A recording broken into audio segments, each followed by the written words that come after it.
महाराष्ट्राच्या राजकारणात सध्या महापालिका निवडणुकांच्या निकालानंतरही वातावरण चांगलंच तापलेलं पाहायला मिळतंय. विशेषतः नवी मुंबई आणि ठाणे पट्ट्यात राजकीय आरोप प्रत्यारोपांच्या फैरी झाडल्या जात आहेत. एकनाथ शिंदे यांच्यावर भाजप आमदार गणेश नाईक यांनी केलेल्या एका विधानामुळे आता शिवसेनेच्या आक्रमक नेत्या ज्योती वाघमारे मैदानात उतरल्या आहेत. त्यांनी गणेश नाईक यांना अत्यंत कडक शब्दात इशारा दिलाय. आजच्या या विशेष भागात आपण हेच जाणून घेणार आहोत की नक्की हा वाद काय आहे आणि ज्योती वाघमारे यांनी नायिकांना काय उत्तर दिले. आधी चॅनलला सबस्क्राईब करा आणि व्हिडिओ शेवटपर्यंत नक्की बघा. नमस्कार, मी ऋतुजा आणि तुम्ही पाहताय थेट वास्तव. तत्पूर्वी जे विद्यार्थी कोणत्याही फॅकल्टीमधून ग्रॅज्युएशन करत असतील आणि ज्यांचं स्वप्न IT क्षेत्रातील सर्वोच्च कंपनीमध्ये लाखोचं पॅकेज मिळवायचं आहे, त्यांनी स्क्रीनवरती दिलेल्या नंबरवरती कॉन्टॅक्ट करा. तुम्हाला तिथे संपूर्ण मार्गदर्शन केलं जाईल. सुरुवातीला आपण समजून घेऊया की हा वाद नक्की कुठून सुरू झाला.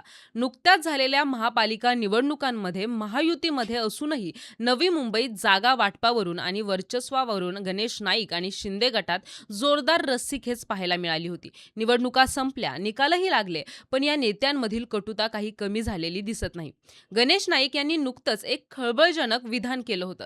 त्यांनी म्हटलं होतं की जर भारतीय जनता पक्षाने परवानगी दिली तर यांचं म्हणजेच एकनाथ शिंदे आणि त्यांच्या गटाचं नामोनिशाणच मिटवून टाकू.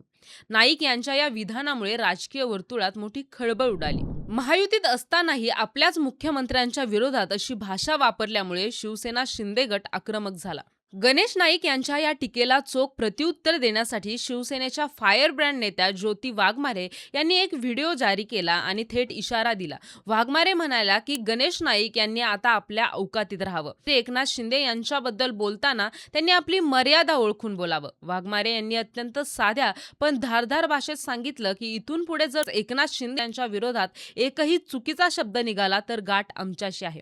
त्यांनी नाईकांना त्यांच्या भूतकाळातील प्रकरणांची आठवण करून दिली. त्या म्हणाल्या, दुसऱ्यांचं नामोनिशान पुसण्याच्या बाता मारण्यापेक्षा आधी स्वतःचं राजकीय आणि नैतिक वजन तपासा. ज्यांच्यावर स्वतः बलात्कार आणि विनयभंगासारखे गंभीर गुन्हे दाखल आहेत त्यांनी नैतिकतेच्या गप्पाच मारू नयेत. ज्योती वाघमारे यांनी यावेळी एकनाथ शिंदे यांच्या लाडकी बहीण योजनेचा संदर्भ देत नाईकांना इशारे दिला. एखादं कुत्रं जर पिसळलं असेल तर त्यांना म्युनिसिपाल्टीच्या गाडीत टाकून त्यांचा बंदोबस्त कसा करायचा हे एकनाथ शिंदे यांच्या लाडक्या बहिणींना चांगलंच ठाऊक आहे. त्यामुळे नाईकांनी आपली इब्रत वाचवावी, अन्यथा उरल्या सुरल्या इब्रतीचेही धिंडवडे काढले जातील.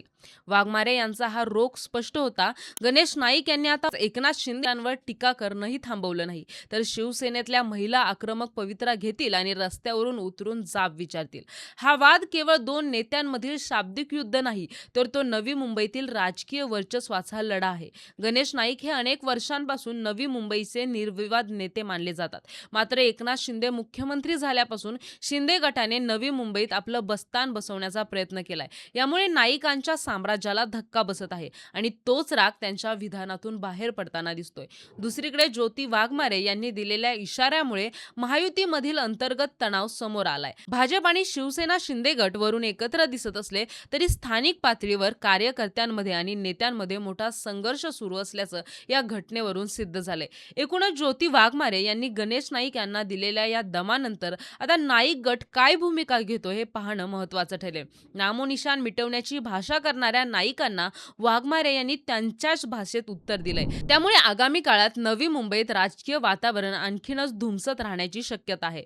महाराष्ट्राच्या राजकारणातील अशाच महत्त्वाच्या घडामोडी पाहण्यासाठी आमच्यासोबत जोडलेले राहा आणि थेट वास्तव या चॅनलला सबस्क्राईब करायला विसरू नका.